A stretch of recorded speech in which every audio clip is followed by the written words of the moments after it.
Bonjour à tout le monde. Je vais vous partager l'exposé sur le cours Sciences et foi. Le thème que je vais développer, ce sera un exposé biblique qui nous parle de euh, l'âme et le corps.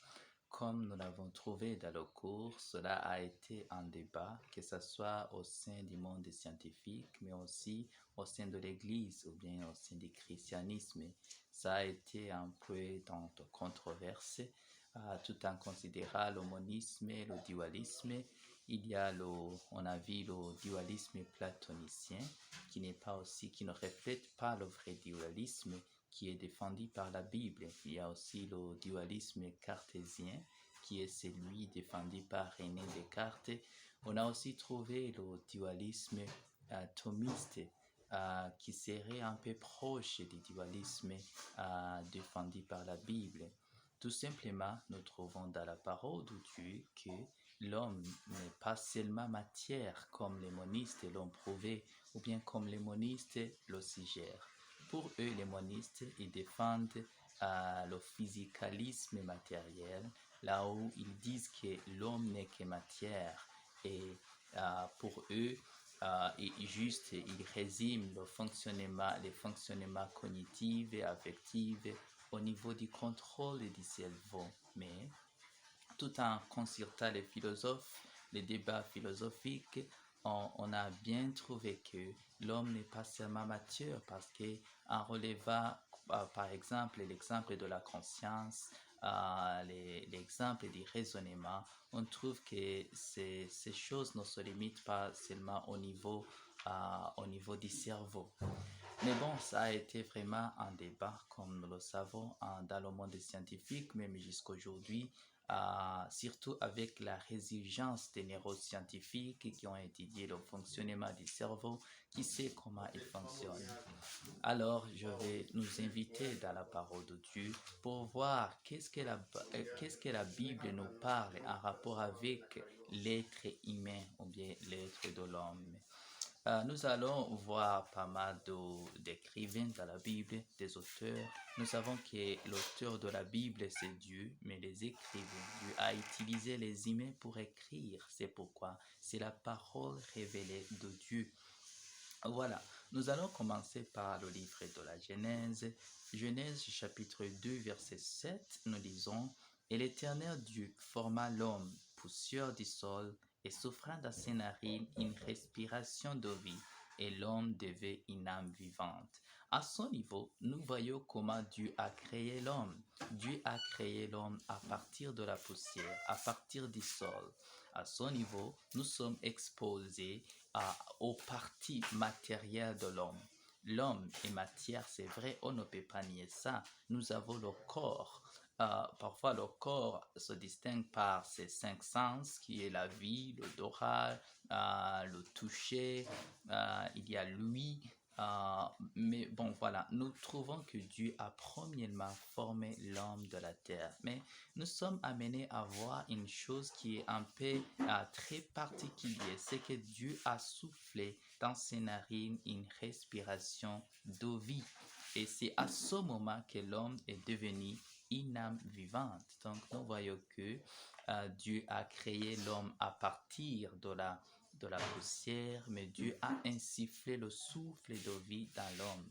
Et quand on dit le souffle de vie, parfois il y en a des personnes qui se donnent l'image de Dieu comme un être humain. Souvenons-nous que Dieu n'a pas de corps, Dieu n'est pas matière, Dieu est esprit.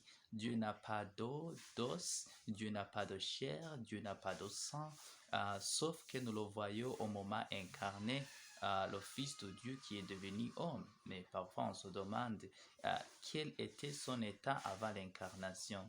Donc, cela nous amène à réfléchir profondément. Qu'est-ce que ça signifie quand on entend que Dieu a insufflé dans l'homme le souffle de vie? Ce n'est pas le souffle comme le vent, non, nécessairement ce n'est pas ça, parce que, mais c'est une souffle de vie. Voilà, c'est là où nous voyons la création de l'âme dans l'être humain. C'est ce que même le professeur Livia a soutenu, à montrer comment Dieu a créé directement l'âme, donc sans utiliser aucune autre matière. nous voyons que pour la formation du corps, Dieu a utilisé la poussière, mais pour la création de l'âme, Dieu n'a pas utilisé une autre matière, Dieu a ainsi fait. Cela rejoint alors ce que nous voyons que Dieu a créé l'homme à son image et selon sa ressemblance. Alors quand on dit quelle est l'image de Dieu, quelle est la ressemblance de Dieu, à quoi Dieu ressemble, à quoi est la ressemblance de Dieu, on peut le trouver dans l'homme. C'est ce souffle de vie que Dieu a insufflé dans l'homme. Voilà, c'est que nous trouvons que, comme nous l'avons trouvé dans le cours, que l'homme, ce qui distingue l'homme des animaux, c'est que l'homme peut réfléchir, l'homme a un sens de raisonnement, l'homme a une conscience, l'homme est conscient, l'homme est intelligent, l'homme communique, il parle. Et voici, ce sont des choses qu'on trouve de la part de Dieu, mais aussi qui se manifestent dans la vie de l'homme. Continuons pour voir ce que l'apôtre Paul témoigne en rapport avec l'homme.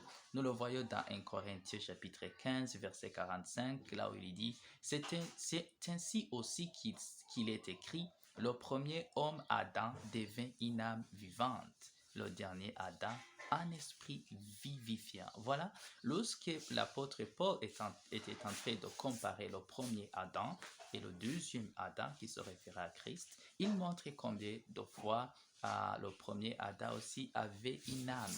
Donc Paul n'est pas un moniste, Paul n'est pas un physicaliste matériel. Nous voyons que Paul défend que l'homme est constitué de la matière, mais aussi de l'âme ou bien de l'esprit, comme ça a été le cas même dans ce cours. Mais le même Paul aussi continue à affirmer en disant en 1 Corinthiens chapitre 15 verset 47, le premier homme est tiré de la terre, poussière, le second homme est venu du ciel. C'est vrai que dans le contexte, Paul est en train de comparer Adam et Christ, mais nous trouvons que la manière dont il nous présente Adam, il nous le présente comme un être humain qui est formé de la matière, mais aussi qui a une âme. Voilà, on peut aussi voir l'Ecclésiaste qui est connu comme le plus intelligent, l'homme le plus intellectuel qui ait jamais existé.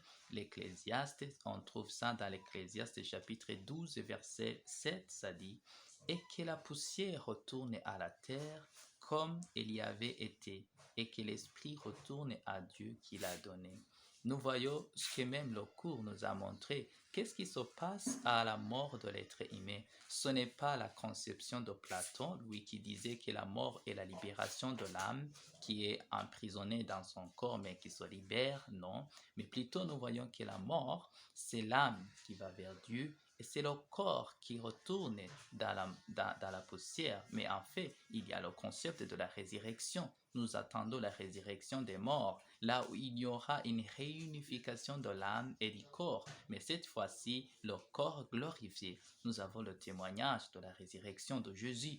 Nous avons aussi le témoignage dans le livre de l'Apocalypse des âmes des chrétiens qui sont morts, mais qui sont directement auprès de Jésus dans les cieux. Cela nous révèle que lorsque un chrétien meurt, son âme va directement dans le ciel auprès de Jésus. C'est pourquoi même Paul disait, je ne sais pas ce que je peux choisir entre les deux. Si je pars, je vais auprès de Jésus. Et si je demeure, je sers mon maître. Voilà donc ce que l'Ecclésiaste nous montre en montrant ce qui se passe à la mort. Mais aussi entendons Job qui disait en Job chapitre 10, verset 9, « Souviens-toi, je te prie, que tu m'as façonné comme l'argile et que tu me feras retourner à la poussière. » Voilà la conception que Job avait de la mort, c'est qu'il est matière, mais aussi, il n'oublie pas aussi qu'il est esprit. Mais aussi, nous savons que Job croyait en la résurrection des morts parce qu'il a témoigné un jour en disant « Je sais que mon Rédempteur vit et que j'apparaîtrai devant sa gloire en ayant un corps nouveau. » Voilà donc, le thème de la résurrection se trouve dans l'Ancien Testament comme dans le Nouveau Testament.